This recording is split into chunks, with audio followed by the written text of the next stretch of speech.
তো দোয়া করবেন আমরা যেন আপনাদের পাশে দাঁড়াতে পারি। রক্ত দেওয়ার জন্য আমাদের সুযোগ করে দেওয়া হোক।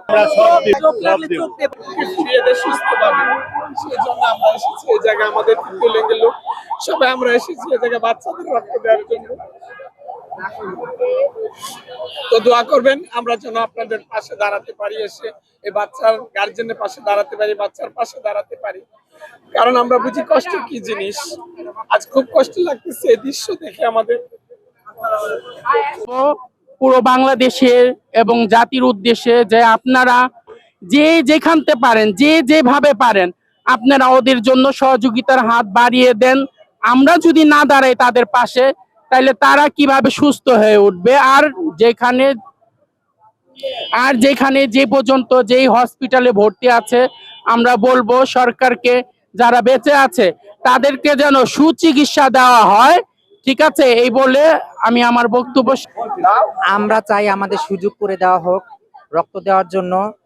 আর এই যে বাচ্চারা যারা মারা গেছে, এই বাচ্চাদের এই জন্য দোয়া করি তারা যেন জান্নাতবাসী হয়। আর যারা বেঁচে আছে তাদের জন্য আমরা রক্ত দিতে এসেছি। আপনাদের কাছে একটা অনুরোধ, আপনারা সুযোগ করে দেন। আমার খুবই ইচ্ছা, যদি চামড়া লাগে তাও দেবো, কেননা ওই বাচ্চারা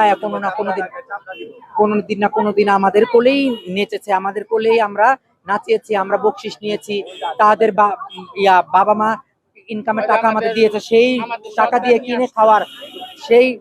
দিয়ে কিনে খাওয়ার খাবারের রক্তই আমাদের শরীরে। এই রক্ত যদি আজকে কাজ না হবে তাহলে আমাদের জীবনটাই ব্যর্থ। ঠিক আছে, তাই আপনাদের অনুরোধ যে আপনারা আমাদের রক্ত দেওয়ার ব্যবস্থা করেন। আসসালামু আলাইকুম রহমতুল্লাহ। আমার সদস্যগণদের নিয়ে আসছি।